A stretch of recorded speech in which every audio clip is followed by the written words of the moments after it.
everything we say can be used against you in a court of law. Great.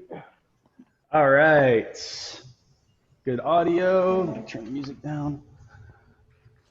Turn that down.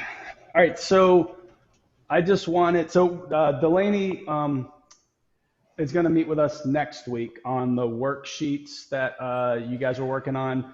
I gave him feedback on like how complex and in-depth the worksheets were. So he is going to, we're going to do a 4-week module starting, well, actually 3 weeks, starting next week, which we're going to simplify the questionnaire and, oh, Tanya's in. I'll wait till she jumps in. Okay, cool. Yeah, so got your feedback on the ideal client intake form, and it's definitely a way for, you know, if you want to do all the questions, it's going to give you a better idea of your ideal client, the type of people you want to work on. But I do know it is complex and very deep, so, you know, just answer the ones you're comfortable with, you know, don't think about it too much, and just know we're going to take that whole questionnaire and boil it down into a more simplified process. And one of the rationales for doing this, not only for y'all to determine who you'll be happier working with, but also as a way to match you up with the client that you'll work best with based on the pre-assessment form that we're developing as well. So the pre-assessment form is going to have personality questions as well. So ideally and optimally, I would love to have a system in place where when they fill out the pre-assessment form and they check some of the boxes, it's going to match them up with the trainer that has checked the same boxes, so that each and every time you're going to get matched up with somebody that you're more likely to have success with and to be able to build a better relationship with. So I could foresee that being its own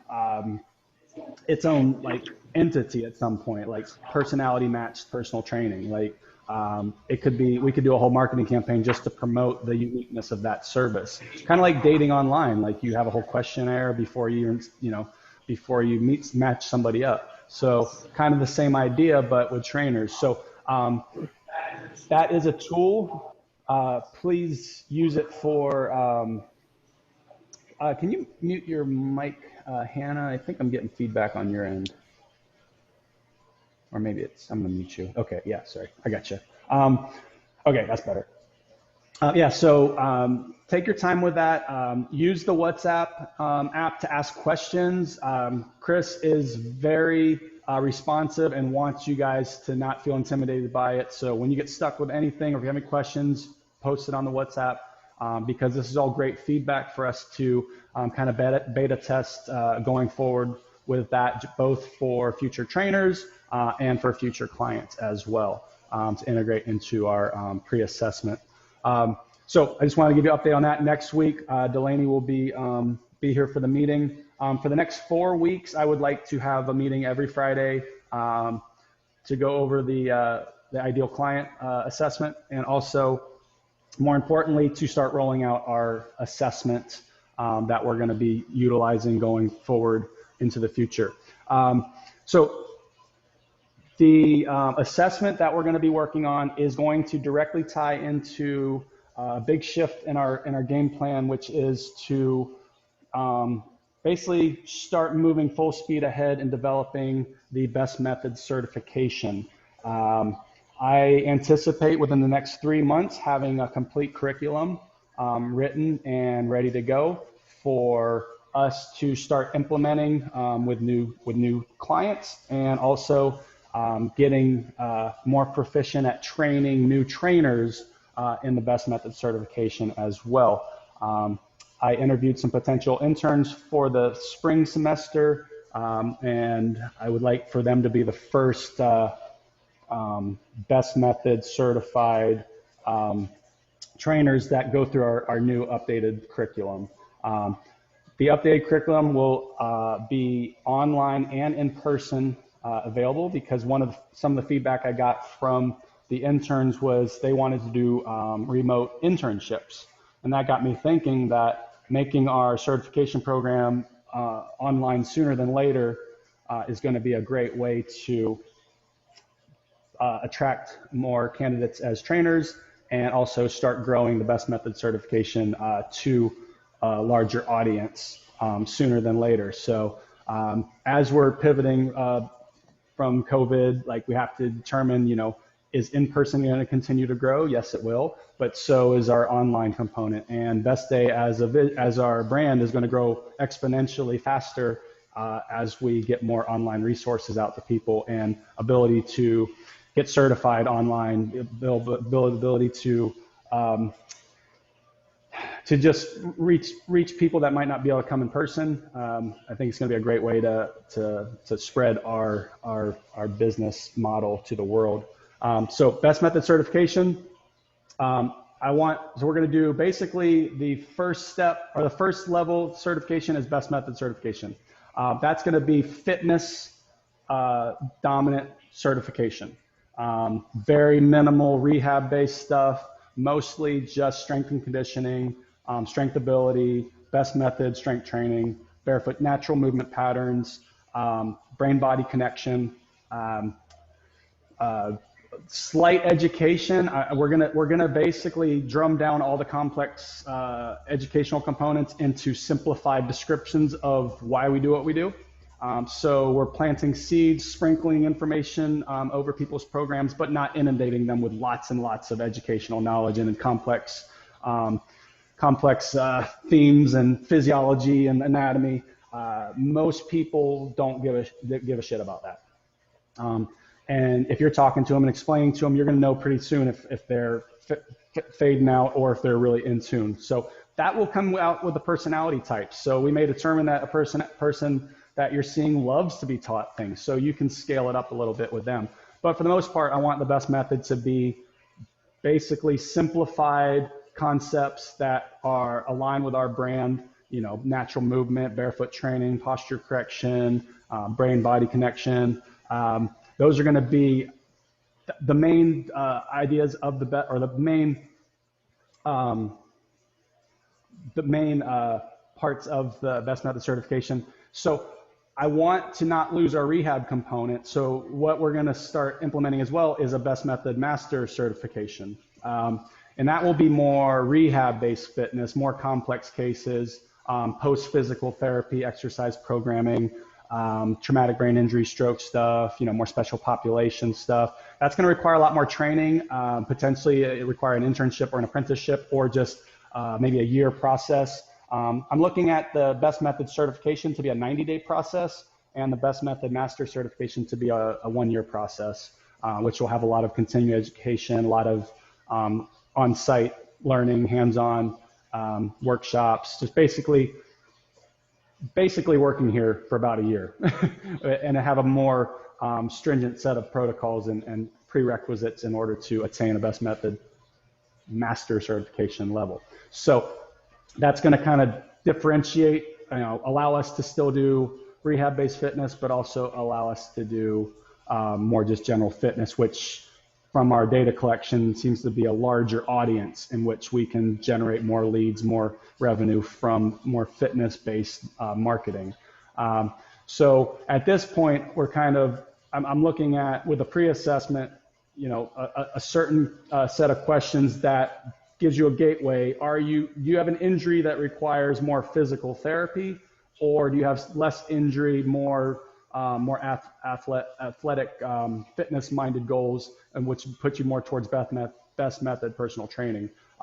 So we are going to implement the rehab, the physical therapy component, but have a gateway early on to determine which route they're going to go.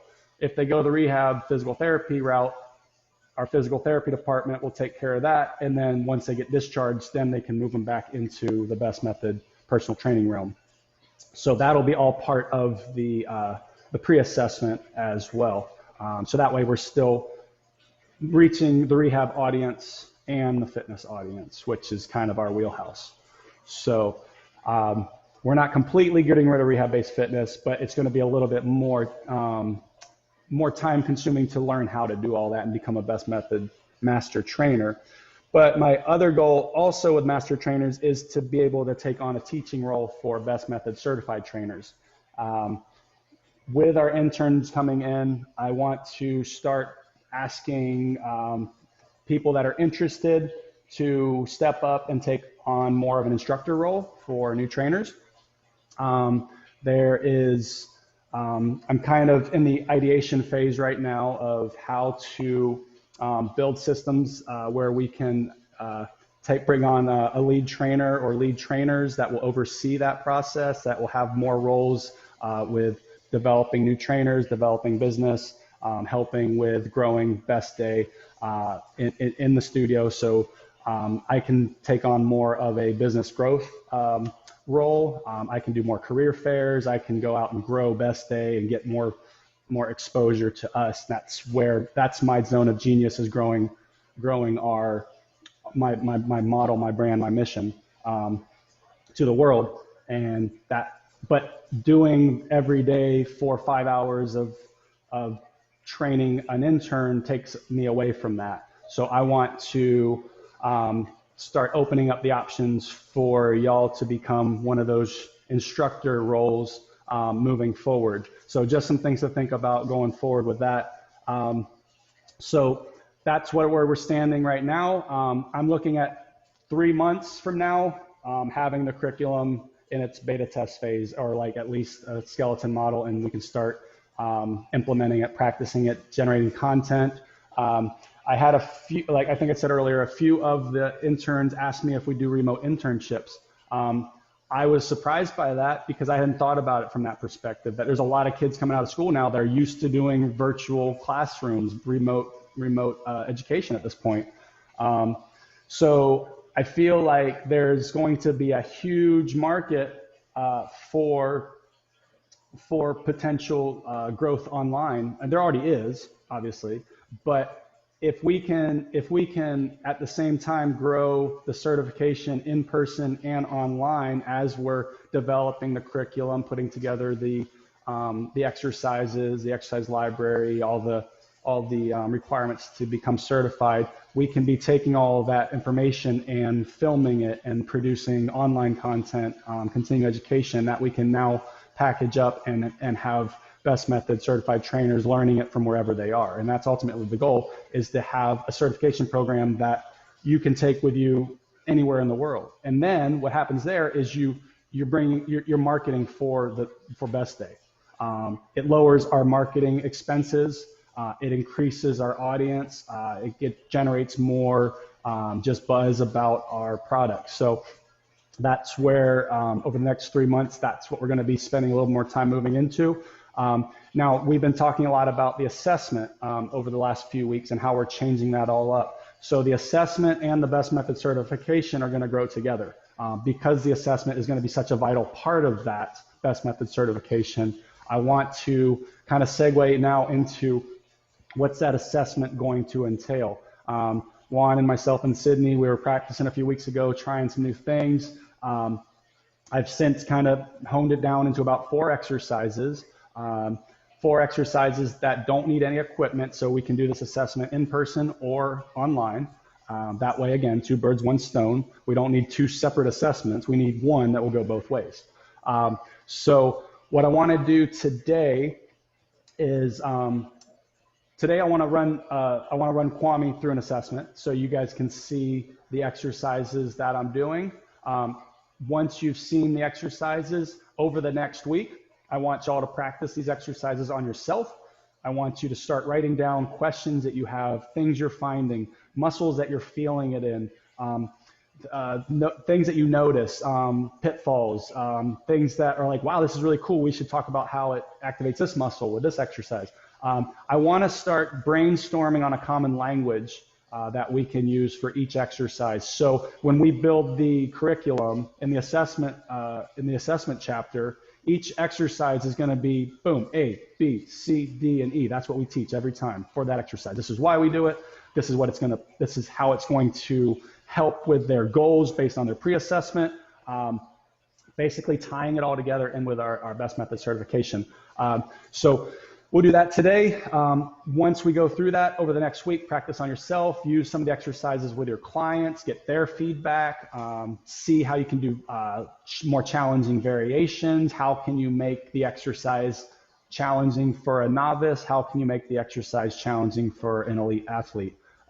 So that's where we're going to have to determine the variability in the exercise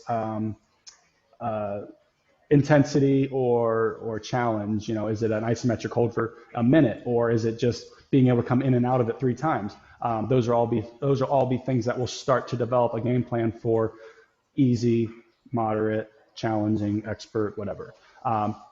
And what's cool with that is we can document their progress on day one, or their baselines on day one. This is going to be great. A month out, we can be like, all right, we're going to reassess now, do all the same exercises, and then show them how much they've progressed. So we're going to be able to prove an outcome every time based on this model. When we start having consistent data showing, look, 98% of the people that did this for a month got here every time. So it's going to be great for marketing, for starting to show, hey, this is what you can expect. For confidence in our trainers, if you know every time you do this process and every month later they have improved significantly, you as an instructor, as a trainer, are going to have that much more confidence in selling it and being part and telling people what it is, because you can see every time you do it, you have success. So that's what we're baking into the assessment as well. So we'll do that today. And also just pre-assessment questions. I know I put this in the WhatsApp conversation feed, but I want to kind of get some more feedback as you're learning about the assessment. What are some questions that we can put beforehand that would make it easier for you to segue into, okay, they want to lose weight. How can I use these 4 exercises to show how that will help? Oh, they want to be able to play with their kids, get up and down off the ground more easy without a stiff back every time they do it. How can you integrate that into the assessment? Because you're going to take 3 or 4 points from the assessment and show them how we can address those points take those points from the pre-assessment, show them how we can address that in the assessment. And then when it's time to, okay, now what's next? Then we'll have, I recommend, based on what you told me, that you want to lose weight, you want to sleep better, you want to, get stronger. I recommend fitness is our tier 1 option, or a fitness and recovery program where we get you in the float tank, or we get you in with a massage session or some soft tissue work, or we implement some meditation, or then they want to lose weight and we can bring them into the top tier, which would be fitness, recovery, and nutrition, where we can develop the meal plans for them with a nutritional counselor, get them recovery and a float or massage, and then the fitness protocol as well. So all of this will easily make y'all more successful every time, because we're taking all the thought out of it, where you can just say, okay, here's what they want. And what I wrote, I was in a business meeting last night. I thought this was appropriate.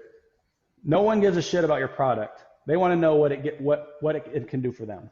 So nobody cares about the best method. Like, it's okay, that's cool, I heard about it, but what does it do for me?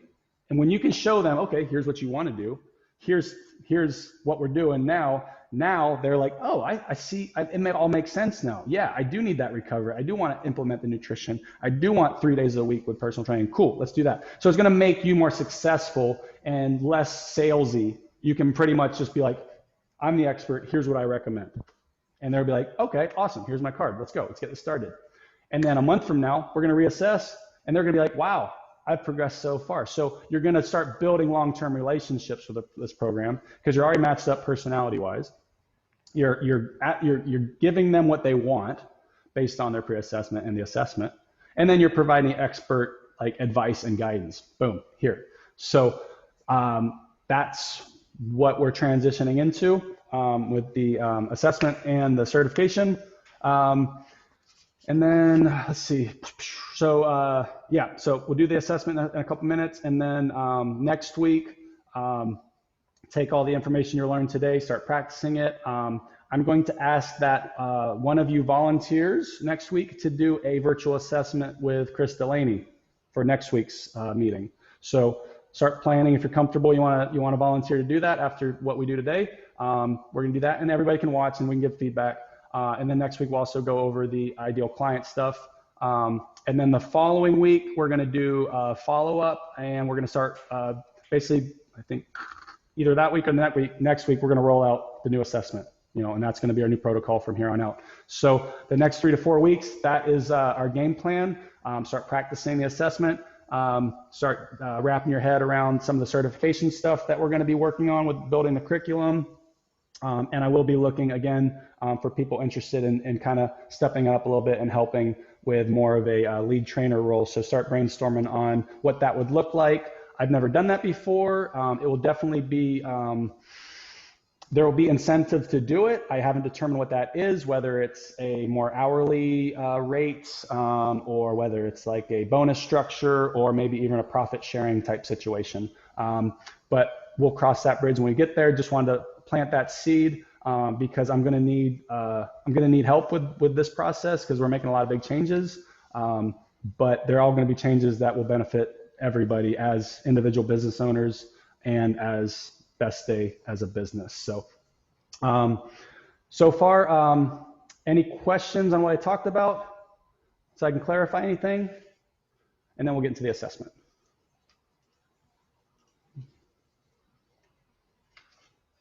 Going once, going twice. And I did have a question. Now, yeah, sure. Does postural correction fall into the general fitness or like borderline rehab, or it depends on how severe the case is? Because there's some people that come in with like very, very, very bad posture that could be considered that needing rehab. So. That is a great question. And I wanted to go over, let's see. Okay. So I've boiled down, let's see here. Let me do screen share, screen share.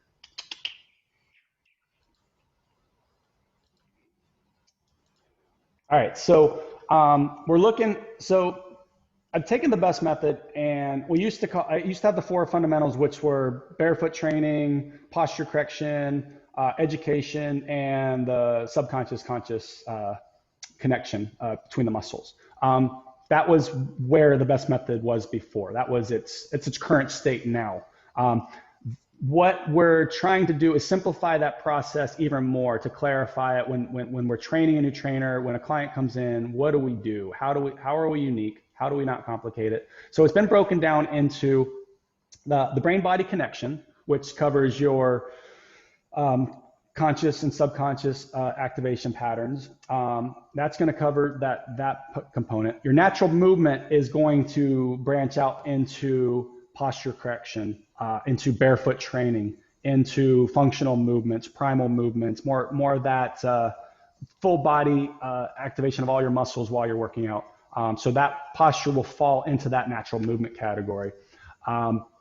Third part is the key concepts or the simplified educational components, concepts that we're going to be sprinkling among their training, whether they learn a few things on day 1 or you start teaching them new things day 2, day 3. So we'll just start putting together an encyclopedia of things that Best Day teaches, Best Method teaches every time to every client at some point. So our concepts, why, explain why we train barefoot. What's the foot core? Core activation. How are we keeping our core strong by strengthening the glutes and the lower back? Start to educate the clients, because I still want that educational component. And then results focused outcomes. How do we take what we found and, okay, a month from now, here's where you're going to be. So that's where the best method general umbrella falls, with what I want new trainers to teach, what I want clients to learn. And then the rehab component will integrate all of those on a higher level, more of the physical therapy, post-exercise stuff.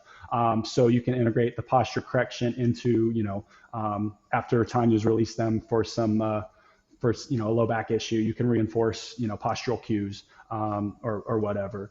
Does that answer your question a little bit? Yes, thank you. Okay, cool.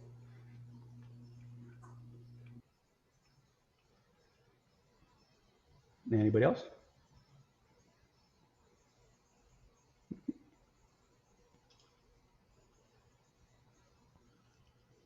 Sorry, I know it was a lot too. So if you guys can think about that stuff, and if you have any questions, just hit me up. Um, all right. Well, we're a little bit over, so let's Actually, get. Chris, I got a quick Yes, go question, ahead. and maybe you'll answer it Sure. during the assessment. And I think I already know the answer, but when we're actually doing the assessment, you don't Mhm. want us to actually make any critiques on the movements, right? We're Oh just no, definitely. watching and we're No, making notes, correct? no. We're still gonna. We're basically just making it a more systemized approach. How you explain it will come with time. We'll all develop a better language of how to correct those things. Let's say your hips, shift or something. Okay, we need to teach them to engage this muscle to balance that out. Or always correct form. We're still going to take the basics of what we know how to do as trainers. Constantly cueing. We're still planting all those seeds. That's not going to change. We're just going to have a more refined, synonymous language that we all use to Okay. teach those things. That way, the assessments are more similar in the way we approach them and word them, even though the client is still getting a unique, we're using what their pre-assessment told us to use the assessment to customize to what their goals are so that we can customize their program design going forward to reach their 3 goals that they tell us about in their pre-assessment.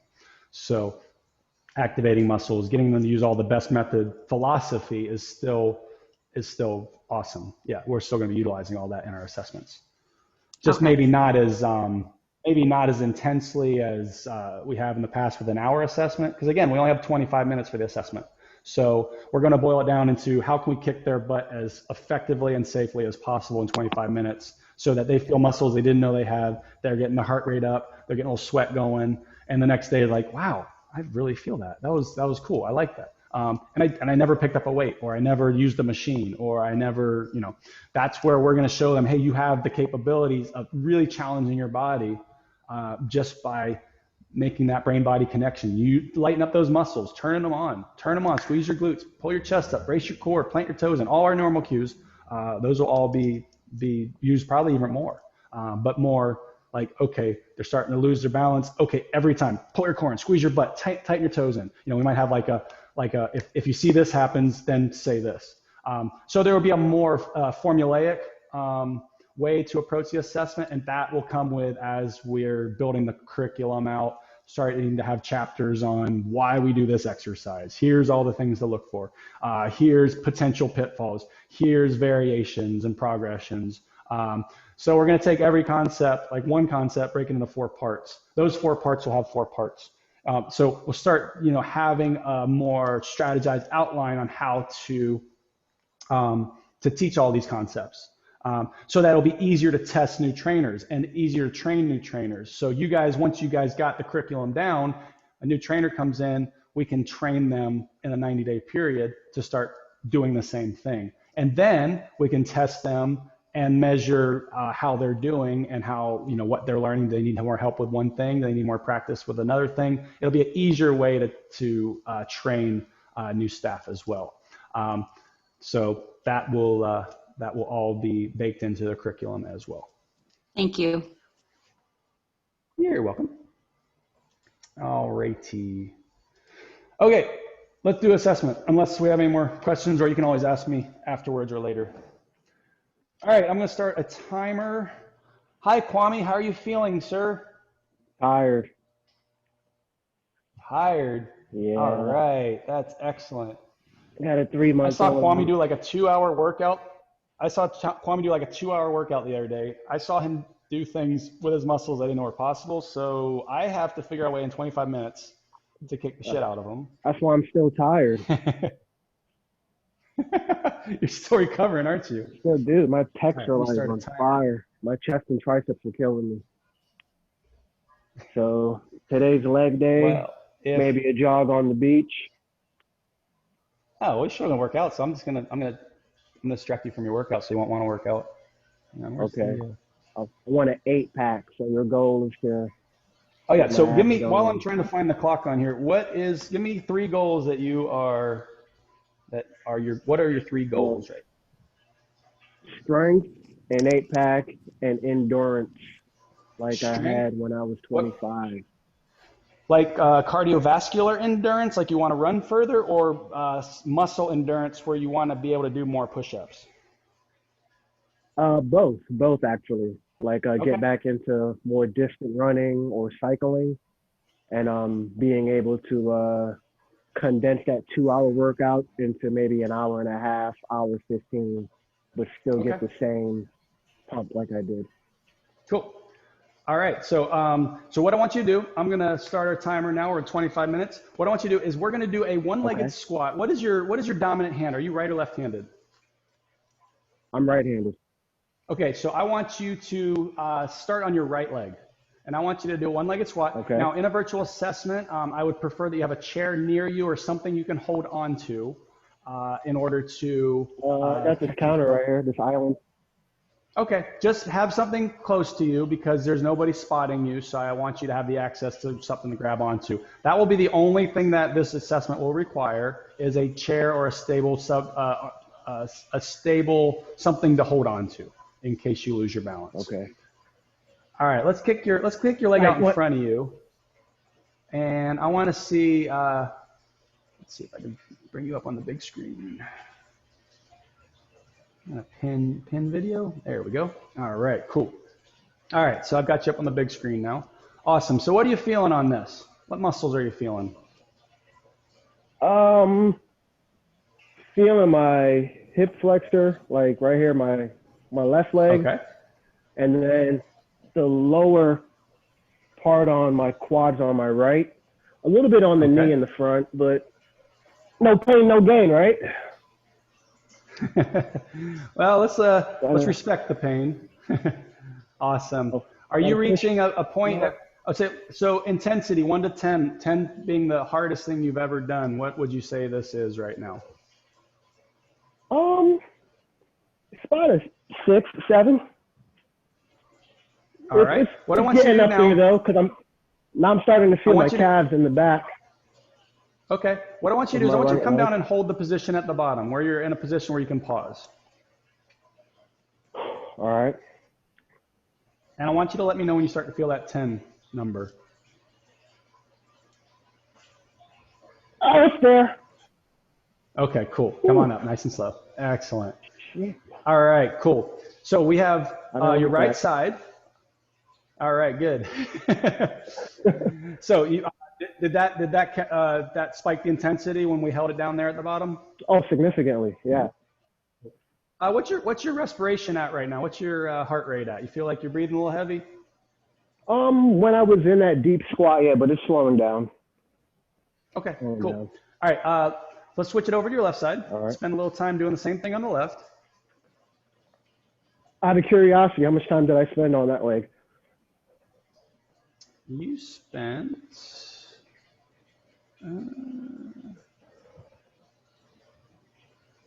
2 minutes. All right.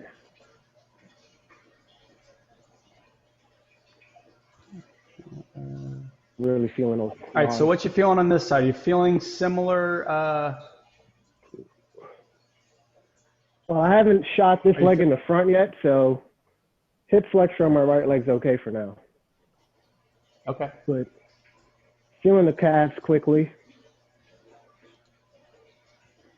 Quads definitely. Excellent. Little bit of glutes. So what am I? Excellent. So 1 to 10. On this 10 side, being the hardest thing you've ever done. balance-wise, yeah. I'm not very balanced on my left leg. Okay, so you feel a little more unstable on the left leg. Yeah, I think I broke my toe on this foot years ago. I mean, not cool you broke it, but Yeah. And also had some lumbar. I had a lumbar injury doing a mud run about 10 years ago as well. So do you feel like this leg is easier or harder compared to the right leg at this point? Definitely harder because I didn't even. We're gonna do a hold too. All right. Let's go ahead and do the hold and then.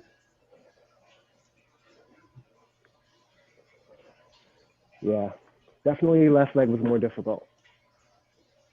Left leg was more difficult and it was more unstable. Yeah. Which is interesting.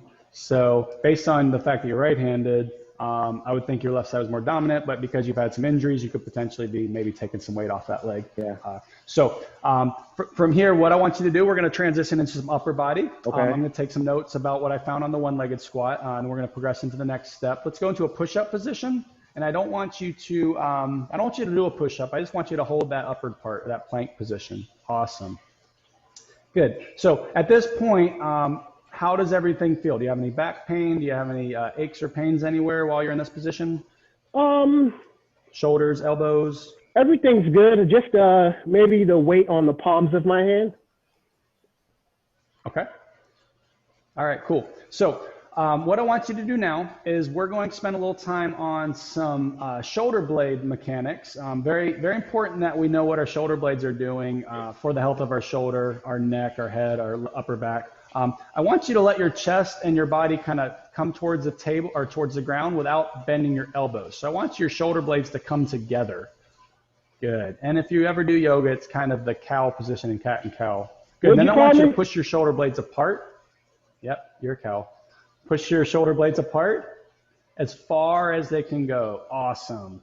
Good. Now I want you to come back nice and slow. We're going to do a few of these where we're just going to massage the shoulder blades. Good. Try to keep your eyes straight out in front of your fingertips so your head is a little more neutral. Okay.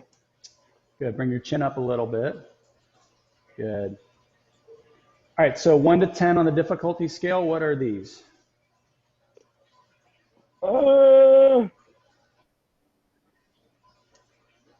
Depends. When I'm going down, it's a little bit easier because gravity's working with me. But Okay.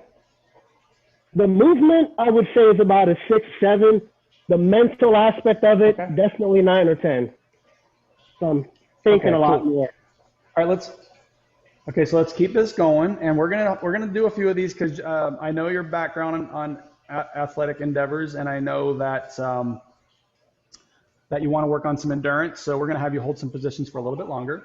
What I want you to do now is I want you to lift your right leg up and hold it in the air while you do about 4 of the movements. So shoulder blades together, shoulder blades apart 4 times. So I want you to also during this start engaging your core like somebody was going to tickle you, and also squeeze your, actively engage your glute muscles to get that leg up. Good. And then once you've done 4, we're going to switch feet. Awesome. And just take note, let me know if there's any discomfort in your back, if you have any shoulder, elbow, wrist pain. Good. Keep your head up a little bit. Nice. Good. So we're not even getting to push-ups yet. We're just working on shoulder blade retraction and protraction, which is going to give you more awareness of what your shoulders are capable of. It's also going to work a lot of muscles around your shoulder blades that are going to keep your shoulder, your head, neck stable. Also going to work on kind of turning off and turning on muscles in the front of your chest and your traps, activating muscles, turning them off, activating them, feeling when they're on, feeling when they're off. Big component of what we do. All right, so intensity level, were you reaching like a 10 near the end there? A little bit past 10. Okay, cool. All right, we're going to stay on the ground. I want you to go into a full push-up now where we're going to bend our elbows. Oh, okay. Yep, so I want you to go as deep as you can in the push-up, and I want you to hold it. Good.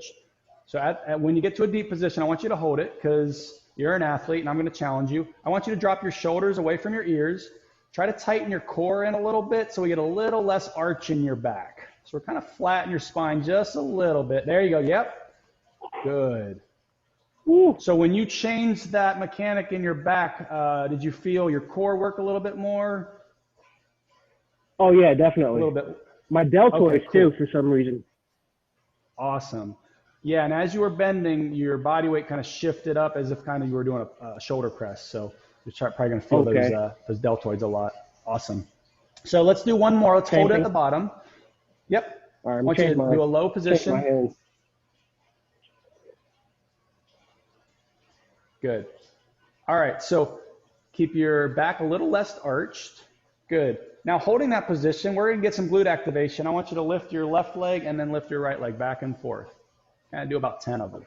Squeezing your glutes. As you're kicking the leg up, I want you to really brace that core down. Make sure your shoulder blades are staying away from your ears. Woo. Ooh, excellent.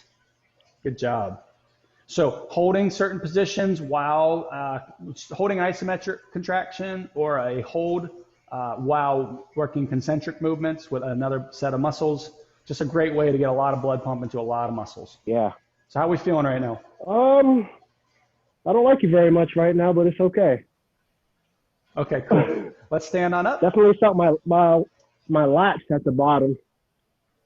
Okay, cool. Yeah. Yeah, and we'll talk a little bit more about how those are important going forward. All right, so now what I want you to do, we're going to get back into some leg stuff, but we're also integrate some arms and upper body. Okay. Pretty much as you've noticed, most exercises so far have integrated a lot of your muscles in once. Yeah. That's going to be a part of our program. All right, so we're going to do, what I want you to do now is a squat. Just imagine you're sitting into a deep chair, and then you're going to stand back up from that chair.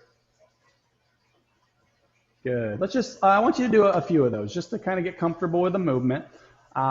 Because Best Day is all about, our best method's all about natural movement patterns. Sitting and standing is a natural movement pattern. So this is a great way to integrate some functional movements into your everyday life. And because a squat requires your back, your legs, your core, everything, this is going to be a great way to give you a good workout without equipment. All right, so what I want you to do now, we're going to get the arms involved now. Okay. What I want you to do is as you come to the bottom of the squat, I want you to pause at the deep position. Good. All right, so now what I want you to do is I want you to raise both arms over your head. And now if you feel like you're at that low position and the stress has come off the muscles in the legs, come up just a little bit with the squat. There you go, right there. Pause right there. Good. Because at the bottom of the squat, you can get almost into a passive position. So we're going to come out of that a little bit to keep the muscles a little bit more active. Now at this point, with the arms being over your head, keep your chin up a little bit. Bring your chin up. Good. Now I want you to think about pulsing your right hand back over, like you're reaching back to the wall behind you with your elbows straight. Awesome. So straighten your elbows. Excellent. As you're reaching back, you're dropping your shoulder blades down away from your ears. And this is going to reiterate some of those shoulder blade movements we were working on earlier. Okay. This is going to work some of the muscles of your rotator cuff that pull your shoulder down and back and support and stabilize your shoulder. So the stronger those muscles in the lower traps and the shoulder blades, pulling the shoulder blades down, this is going to help to keep your shoulders safer, your neck safer. And it's going to work on mobility. You're getting a nice active mobility in your shoulder complex. So yeah, strength definitely. ability is strengthening and flexibility at the same time. And that's what we're doing with this right here. Good. How are your legs feeling? They're fatigued. Awesome. Yeah. So with this exercise, we're working on some of the larger muscle groups of your body in an isometric movement. And then we're doing some concentric movements with the upper body with some of the lats and the lower trap muscles and some of the upper back muscles. Yeah. Awesome. Feel a little bit of my Cool. lower So back let's take. Okay, cool. So let's brace your core a little bit as you're going down, and also consciously think about really tightening your midsection as you're going down, as you're coming up, because we're going to be turning muscles on and off through this process. So I want you to acknowledge when you feel things, tighten your muscles. You can squeeze your glutes a little bit. You can always increase your caloric expenditure by activating more muscles. So if for some reason, caloric expenditure, sorry, little too complex. Burning calories. You can burn more calories. All right, so what I want you to do, let's go down. So we're going to advance this one more step. I want you to do a squat. I want you to bring the arms over the head and pause. Okay. All right, now we're going to get into another facet of natural movement with the best method, which is barefoot training. Why do we train barefoot? Because arch and ankles are very important for absorbing impact, for stabilizing the entire foundation of the body. So what I want you to do here, if your neck starts getting tired, drop your arms down a little bit and bring your chin up a little. Okay. And then we're going to add a calf raise component to this. So I want you to lift your heels up at the bottom, and we're going to pause there. So this is going to take on a balance component as well. Good. So this is going to challenge everybody, whether they're an elite athlete or somebody yeah. just wanting to lose a little weight. And now if your I neck felt is my getting lats- too tight on, go ahead. It's not my neck. I really just feel my lats anchoring down as I lift my Okay. heels up. Awesome. The next thing I just Awesome. think is just my body Trying telling to- me to do that. Yeah. Compensate for Yeah. other And things. And a lot of the muscles that are helping to hold up the head are starting down in that middle back, where all the other muscles that are trying to hold your arms back are also attaching to. So you have a lot of just stuff going on right in there. So that's fine. That's just some muscle fatigue. All right. So what I want you to do here, we're going to make this a little more advanced. Let's sit down into a squat. Let's keep the arms down to your side. We'll rest your arms for a second. I want to work on, we're going to take your awareness away from your head and neck. Good. Let's lift the heels up. Right. Okay. Good. Now I want you to pulse your heels up and down. We're just going to tap your heels, both at the same time. And what you'll notice here is you'll get a nice stretch in your calves as you come down. So this will be a great way to reinforce that strength ability component of your calves, your Achilles tendon, because as you're coming down, you're kind of getting stretched through that gastroc and back through the back of the calves. Awesome. That toe I broke, I felt clicking. Okay. Not in the bad way. And that's your, okay. And also pay attention to how you're distributing your weight, making sure that you're not leaning to the right or the left. Based on what I found earlier, more than likely, you're probably putting a little more weight through your right. So just kind of be wary that you're, putting a little bit more emphasis on the left leg during this. Will kind of be a good way to make that brain-body connection between your brain and that starting to utilize some of those weaker leg muscles on the left.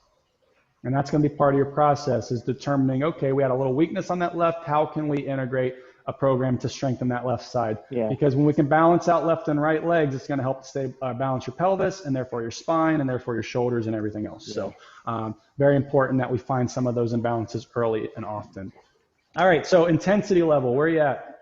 Holding that last one, were you getting up to a 9 or a 10? Oh, that last one was about a 6 or 7. All right, let's hold it and let's get the chest up a little bit. My left leg started doing this. Like All right, well, that's great. Like I was playing the drums. So that's more cool. So that is another point that left side is a little bit weaker. So we will definitely implement that in your program design to spend a little bit more time and effort on that left leg. So let's hold the halfway calf position. I'm going to add one more variation, and then we're going to get into the next exercise after that. We're not done yet? Let's see. All right. All right, so now what I want you to do is I want you to reach your right arm back behind you by turning your trunk just a little bit. Just kind of reaching back. Awesome. Good. Then bring it back. Excellent. So we're just going to add a little rotational component to this. Okay. Just because I'm using this exercise set to really challenge different muscles. We're working on calves, we're working on shoulders, obviously working on legs. But then let's get a little bit of some functional rotation into this. But rotating while our legs are working is a very functional movement in that usually you're using all those muscles together. If you're lifting something out of the washing machine, you're not suspended from a cable doing that. You're putting weight through your legs and you're turning your trunk. So this is obviously a more advanced, because usually you're not taking things out of the washing machine in a squat, but this is giving you that strength and that confidence to be able to get into deeper positions with your legs while you're rotating through the midsection. Good. Awesome. All right. Ooh. So getting close to a 10 there yet? Yeah, definitely. My quads are screaming. Okay, cool. Shake it. All right, awesome. Calves are screaming. That's natural movement right there. My quads. Good. That's great too. Yeah, and holding that position is going to, when we hold a position, you're going to find where some of your weaknesses are. A lot of times if we're going up and down fast, we can tend to overlook some of our weaknesses, our imbalances. But when we hold things, it's harder to overlook those. So yeah, that's great. You feel it there. My heart rate go ahead as well. My heart rate. All right, so let's get into our next exercise. Just because I want to spend a little more time and more more advanced movement pattern. All right, what I want you to do is it's going to be a unilateral stance or one-legged stance. So what I want you to do, we're going to start on your left leg. So I want you to stand on your left leg, turn so that you're facing down the mat. So turn to your right a little bit. Good. And again, be ready to grab something on for, grab onto something for balance. But this one's going to be a one-legged deadlift, or in yoga they call it a stork stance. So what I want you to do is I want you to kick your right leg back as far as you can. And I want you to keep your left knee slightly bent, but keep the muscles in your quadriceps engaged. Keep your toes pushing into the ground. Keep your core engaged. Squeeze your glutes, kind of like you're clenching a quarter in between your butt cheeks. Excellent. Good. So now we're going to challenge this position. I want you to reach down towards the ground and tap the ground in front of your toes, but I don't want you to change the angle of your left knee. So we're going to keep that same bend in your left knee. You can straighten the right leg back as far as you'd like. And this is going to be a strength ability exercise for your hamstrings and your lower back, where we're stretching out a lot of those muscles in the back of our body and then contracting them from that stretch position. So we're putting the muscle through a stretch, but also strengthening it at the same time. So this is great for mobility and strength, for balance, for endurance, because holding this position is requiring the muscles to maintain their contraction for long periods of time. Excellent. We're also looking at that balance component. Awesome.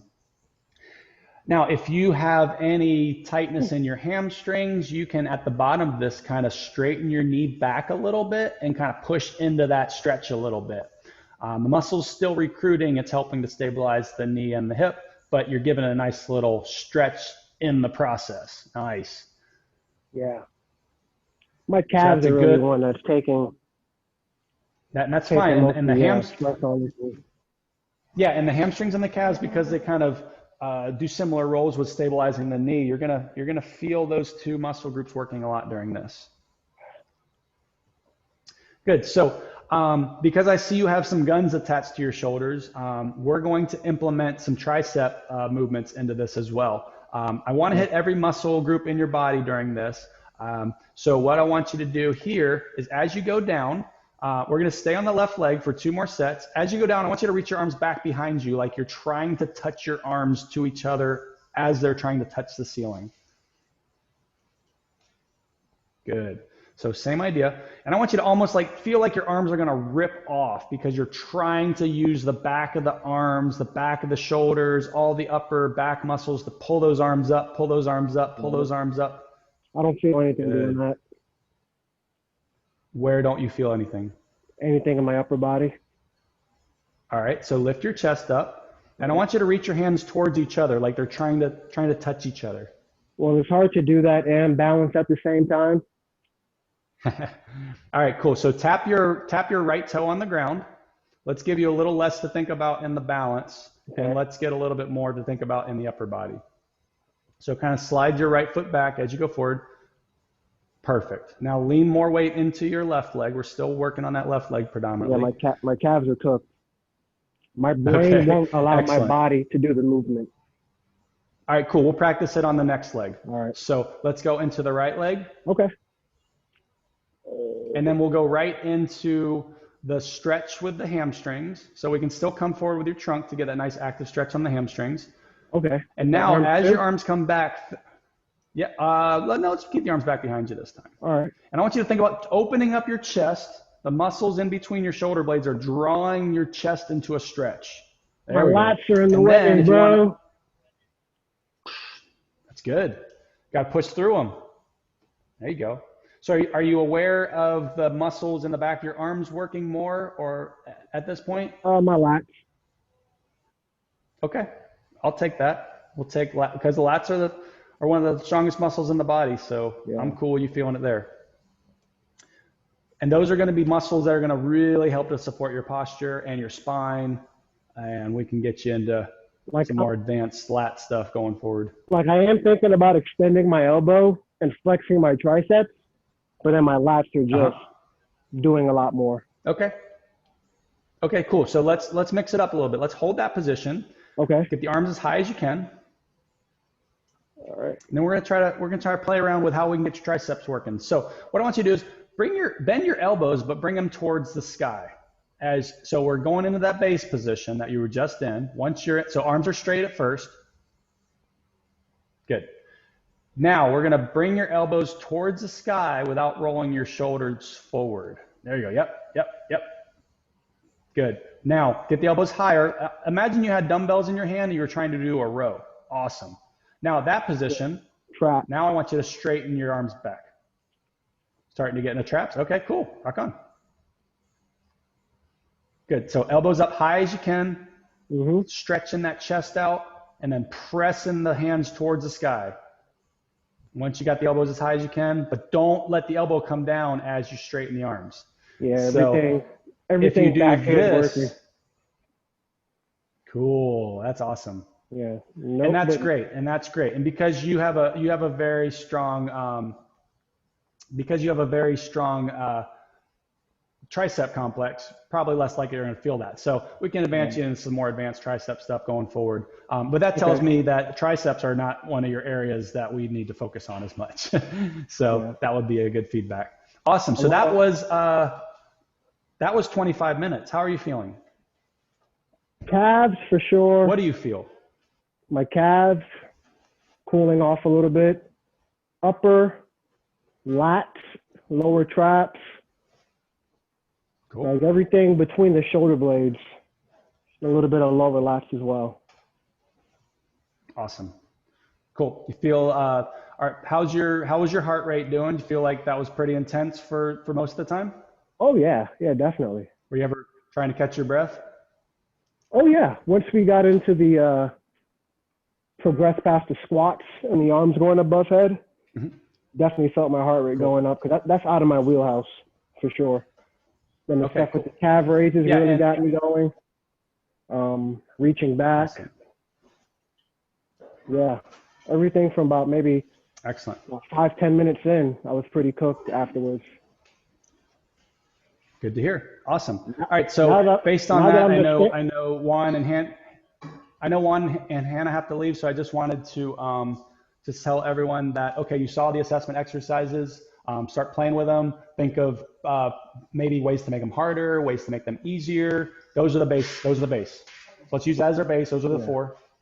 One-legged squats, push-up position, two-legged squats with arm extensions and calf raises, and then the unilateral deadlift stork, kind of a one-legged deadlift movement.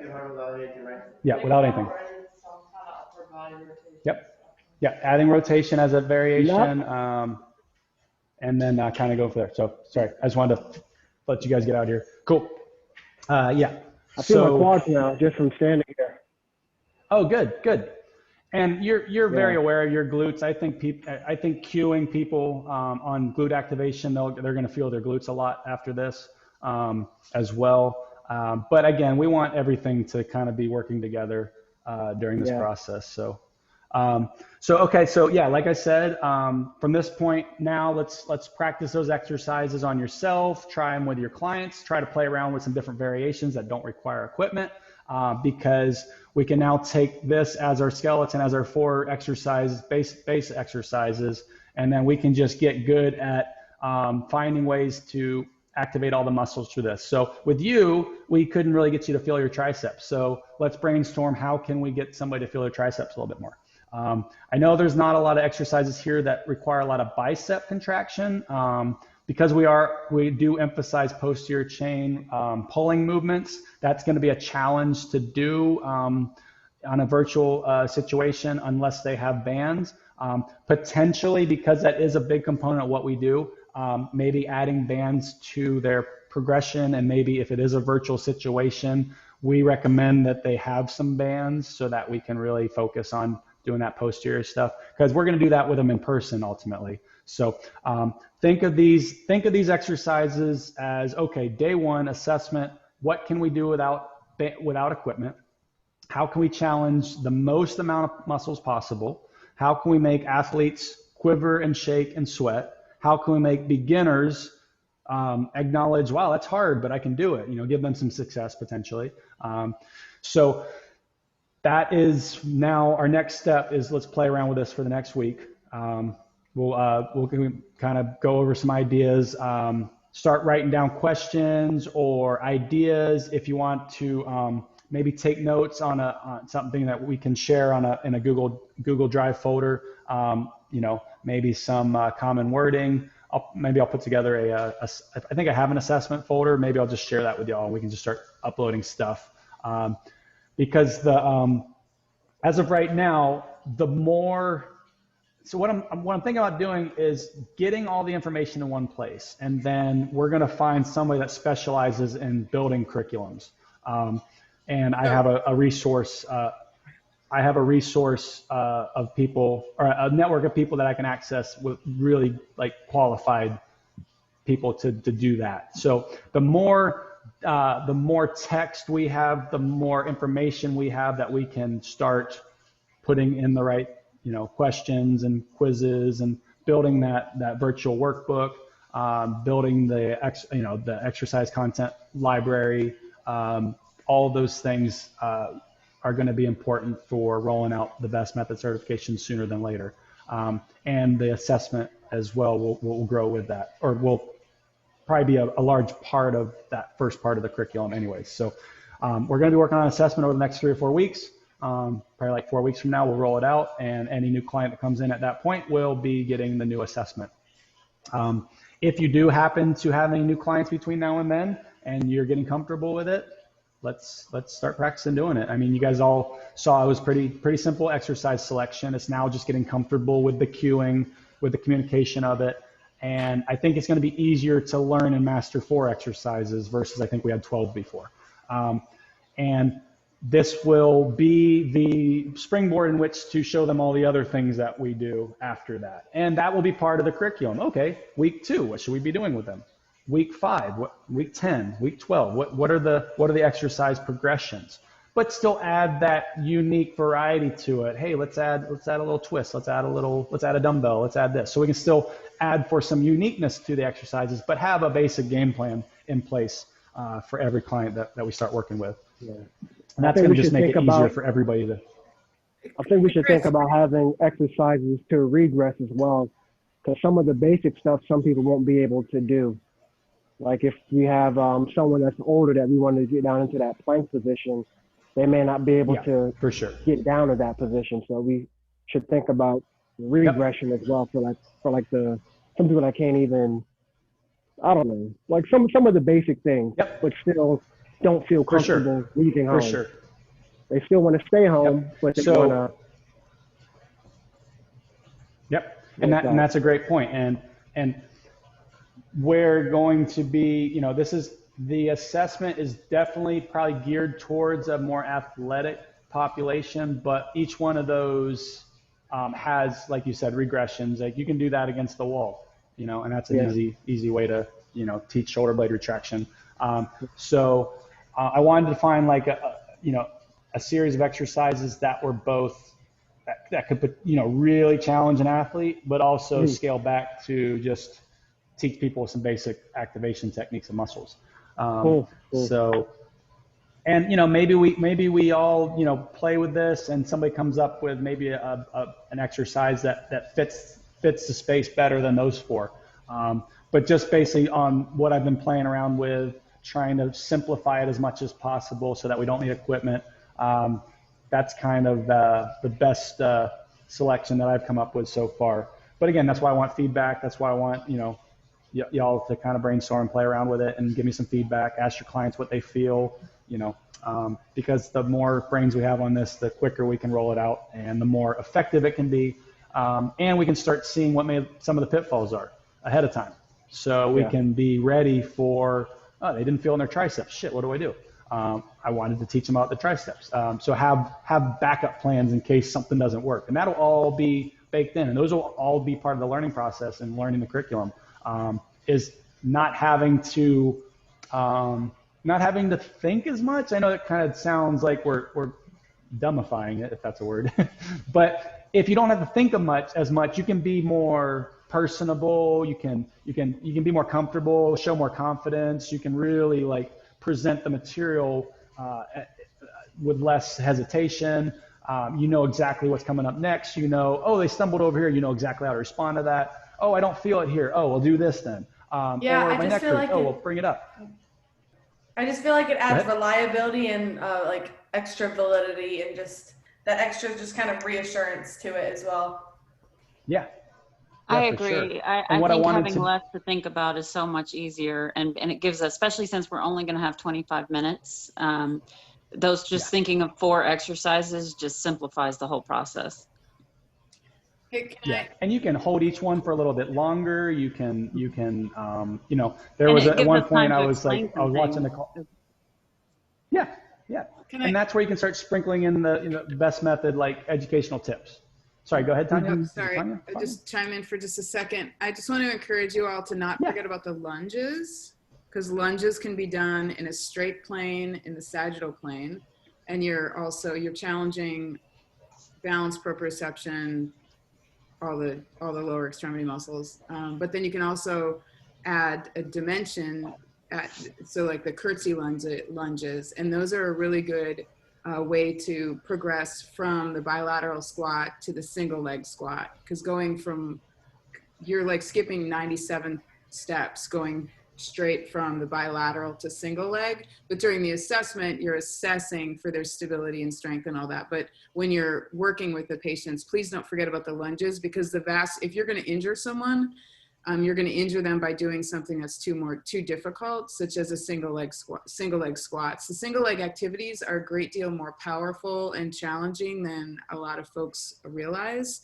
And that's the easiest way you can hurt someone. So don't forget about the lunges. Lunges are amazing. Plus they're super functional. And then like kind of picking on what Misty was just saying, if you guys understand the anatomy, what muscle groups are being challenged in each one of the activities that you're having somebody do, then that can really help you with understanding how to scale or modify.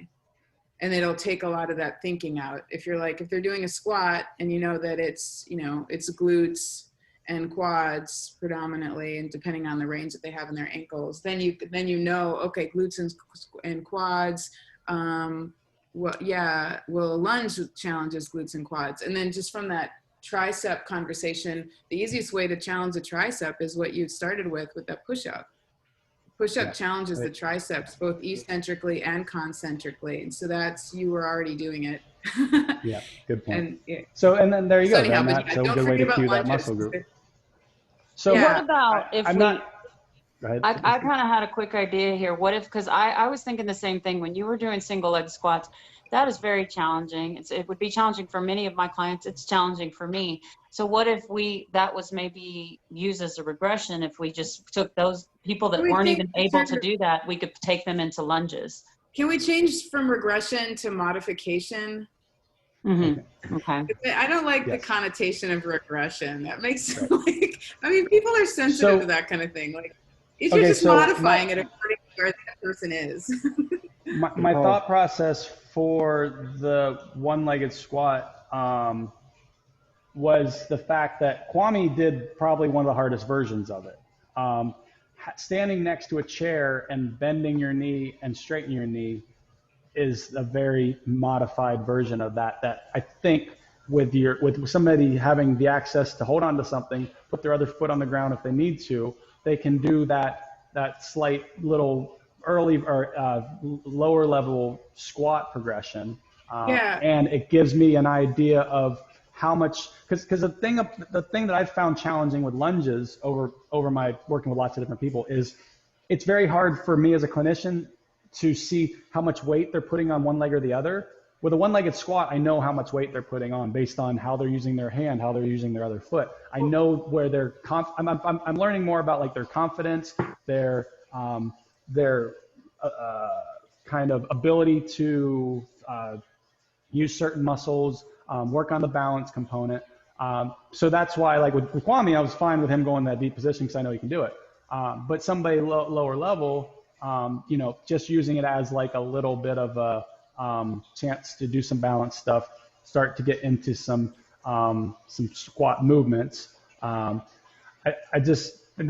my only hesitation with the lunges. I feel it's just challenging to communicate that to a client. Lunges are I mean, I've taught lunges to hundreds of people, and it's one of the harder exercises to communicate, I'm just gonna say, like like what you're trying to get out of yeah, it. like with experience and a graduate and more of a graduated approach, you're going to be able to educate your eye, because I can tell if somebody's what they're loading and how much they're loading.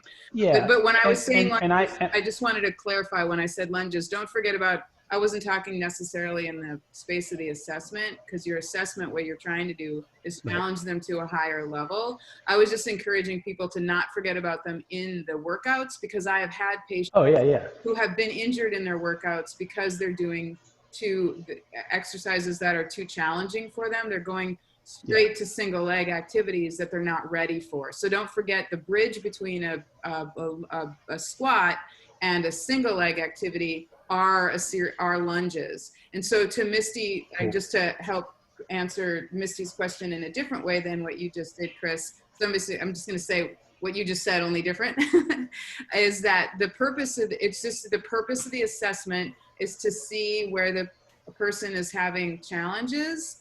And so Chris's intention of the single leg stance or the single leg squat is to make the challenges that they have with the strength and the range and the proprioception very obvious, and then you can tailor your treatments accordingly. So if they can, their single leg squat, because I use them routinely in my assessments, and I'm looking at similar things. You're looking at, muscle strength and balance. So they can do a single leg squat where they only bend their knee 2 inches. And that gives you a lot of information. And the biggest information that you can be getting is, a single leg squat is too hard for them to be doing as a workout. But it's information for you in the assessment. So I think just to say what you just said is the assessment, the intention of it is to really challenge the person and give you a clear understanding of where their strengths and weaknesses are. Does that help make things make some more sense? For sure. Yeah. Thank you. I wanted to make, I feel like I was kind of speaking. And that you hit it on the head. Like I want to be able to take a NFL football player and put him through some of the exercises, but also be able to modify it. Yeah. I also want to. Yeah. So you just demonstrated it right here. How if you want to have the assessments efficient and effective and clear. And so I hear what you're saying is in the lunges, you're saying that you can't really tell what's going on, but if you've already assessed with the squat and the single leg, then you know what's happening, and then you choose the lunges as an intervention. The squat and the single leg squat, the squats, the bilateral or single leg squats, are assessing where the patient is. And what's great about them is a person can go from a bilateral squat where they go only a quarter squat and they have to hold on with 2 hands, or they can be full on ass to the grass like Kwame was doing with their hands in the air and doing 10 reps right off the bat.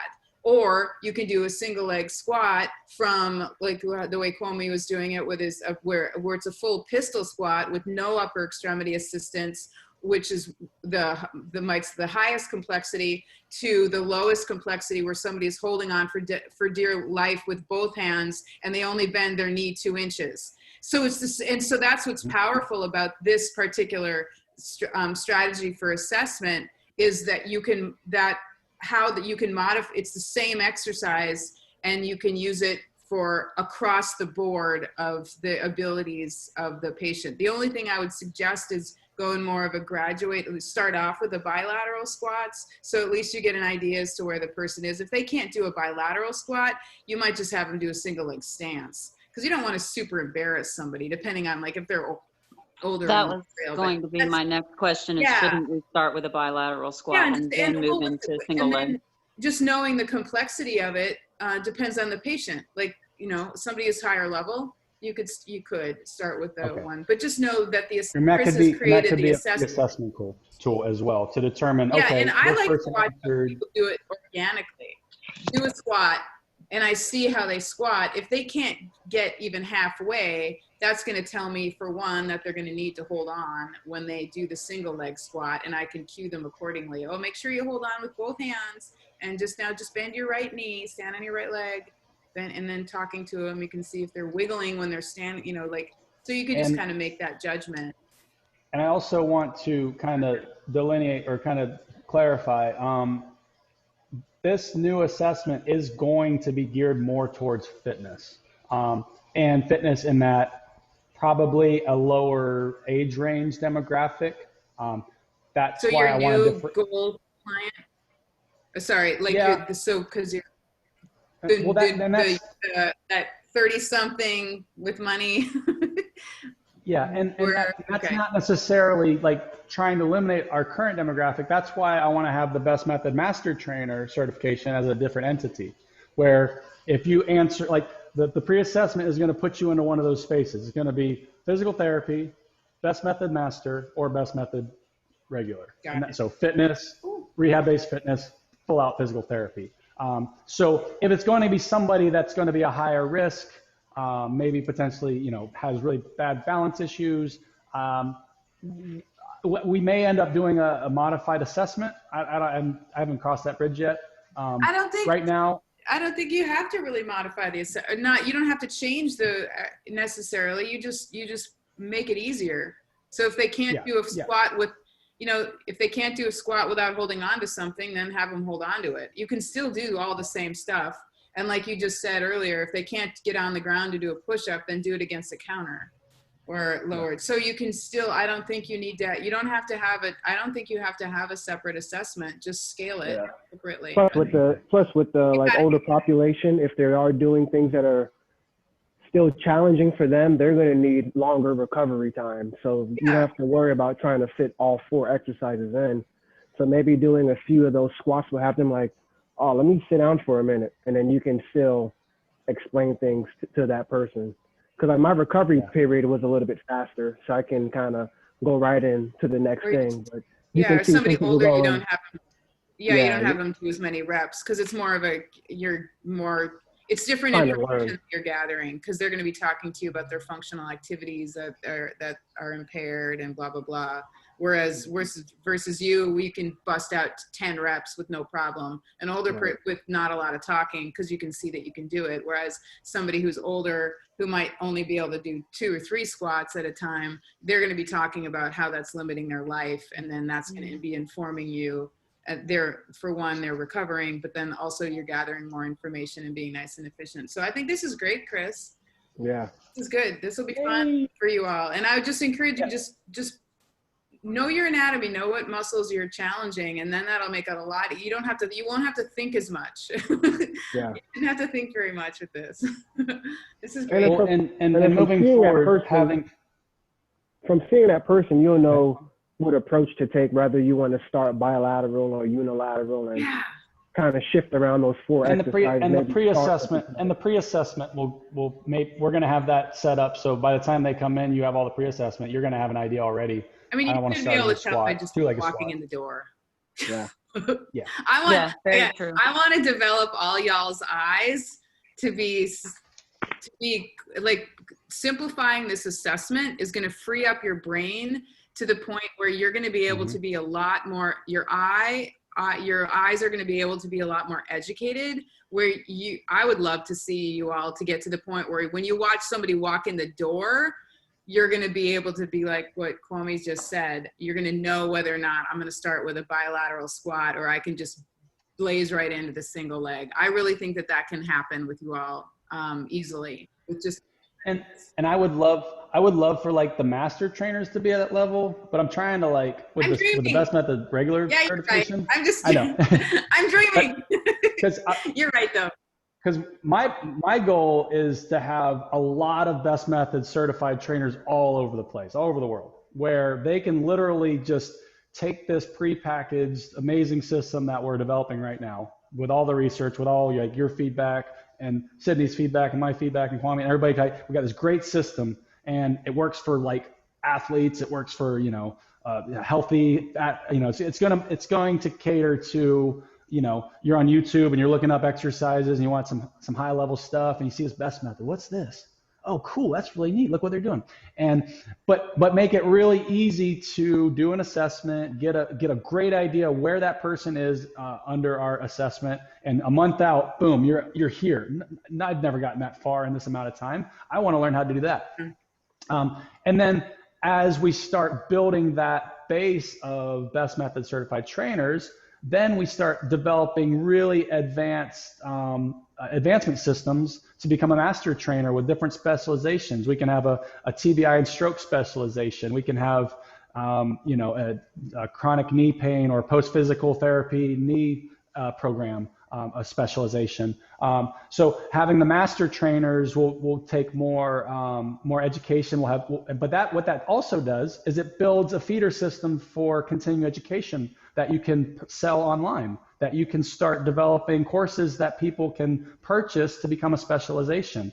And so that's when you can have Tanya teaching the what to look for when they walk in the door to make you be able to already, have a whole course of what to look for. That's my ultimate goal. And that could be a course. It's my ultimate goal to be able to do that. Yeah, if you can see, I think you're going to notice what you guys are going to notice with this simplified assessment. You're really going to be able to start fine-tuning your critical eye, because you're, like what Chris was saying earlier, your brain's not going to be, you're looking at global patterns, and your brain is you're just going to have a less going on with your brain, but because of that, you'll be able to do more, because the simplicity of this, it's not only more simple, but it's actually more comprehensive. And it has more of a measured feel to it. So or like a controlled feel to it. So I think, Sydney, I don't know, I think the more familiar you get with this assessment process, I think you're going to be pleasantly surprised at how quickly you have a more educated eye.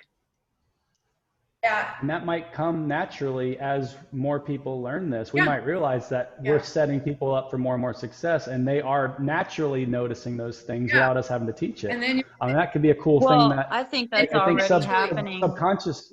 Juan and I were talking about that this morning. I know he's not here right now, but we were just talking about this morning. Since we've been at Best Day, we're already noticing things that we never noticed before. So I think it's just a natural part of just the learning process. Definitely not to where I want to be yet, but I know that it's happening.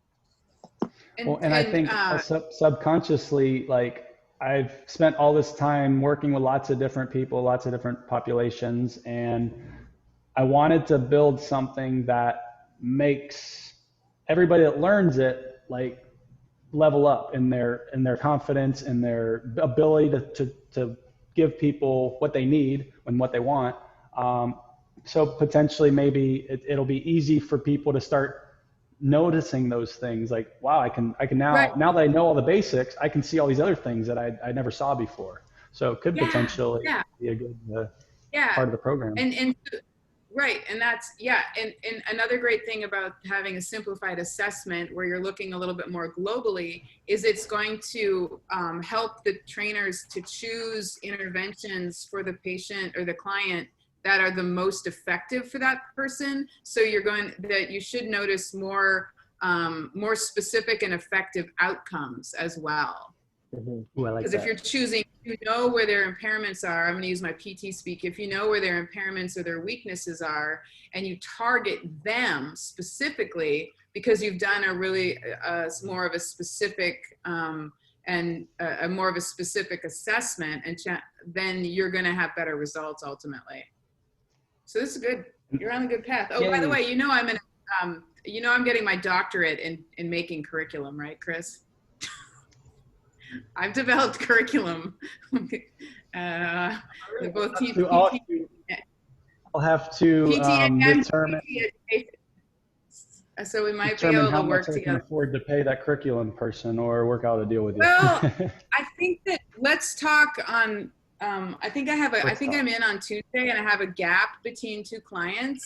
Let's see if we can find a way, because I think that I don't know that you might need less of a curricular advisor than you think you do.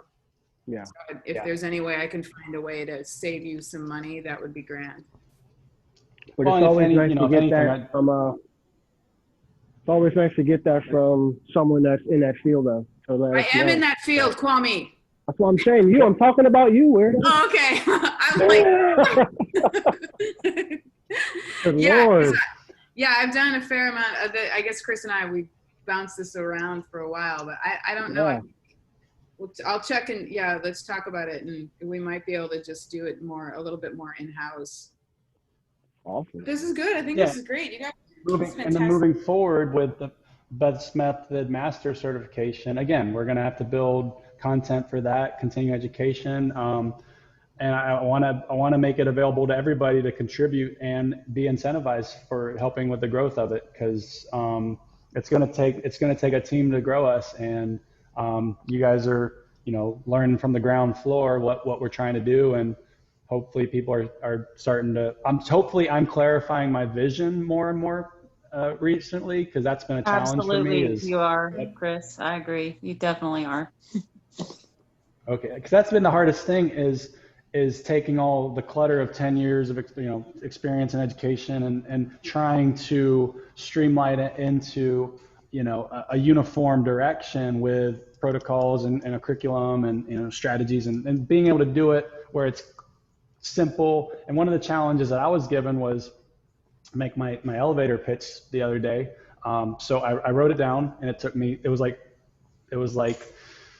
I don't know, 8 sentences. And Chris Delaney was like, I need shorter. I got down to 6 sentences. Shorter, simpler. 5 sentences, simpler, shorter, 3 sentences. Finally dumbed it all down into like 2 or 3 sentences, and it was exactly what I needed to do. And that's how my brain works. Is I've had so much going on. Now I'm focusing in one direction, and that's where the certification, the assessment are all going to start coming to fruition sooner than later. Cool. Hey, Hillary. So, what's our game plan right now? Let's practice that a little bit. Oh, give me like a minute. I'm almost done. I'm gonna wrap up. Just to wrap up, start practicing the assessment exercises, start getting some feedback. Maybe we can chat with Tanya about some more anatomy lessons on what's going on. We can start putting together some ideas for that. Also, we're moving full steam ahead as well with our medical partnerships and collaborating with other health and wellness practitioners in different fields. So that is moving. That's going to be growing alongside the Best Method certification. That's going to be more of a 6 to 9 month outlook for building that and getting that a little bit more integrated into Best Day. But that is also something we're working on. And then other than that, this week, just all the ideal client questionnaires. If you have any questions, throw it up on WhatsApp. Chris is available on WhatsApp. So whenever you have any questions, throw it up on there. I want people to start, providing feedback, questions, because it helps everybody to kind of get a better idea of how to finish that. Really because quick. that's going to be great going forward. I just want to say really quick, I was listening to this podcast the other day in terms of ideal clients, and a big thing to consider was how your ideal client is most of the time going to be a former version of yourself. And so that way that's something that you have to relate to in terms of stories and advice for them, and can connect on a more deeper level. I love that. I like that. I love that too. And I think I've seen that so much in my health coaching work. The people that I have worked with that I've been able to help most have been just like a former version of myself. So that really makes sense. I've been finding a lot of success with people that I see that I want to be my future self as well. Wait, what? Say that louder. Like I find myself having a good connection with clients that I see myself being my future self. Like I like that too. And trying to remain healthy and positive despite all the shit they've been through in their lives. Because we all go through stuff to continue to persevere and keep a positive outlook on it.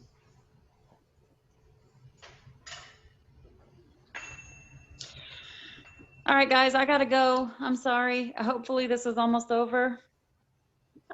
Yes, it is. Okay.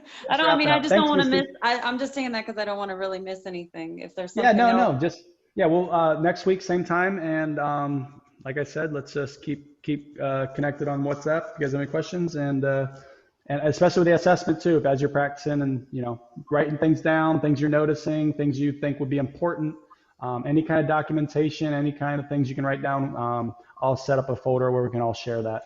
So that'll help with the language building and the, you know, just getting more confident and developing a consistent plan of action going forward with that. Yeah. So All right. go kids. Have a Have good your best weekend, day guys. ever. It's another- Bye. so-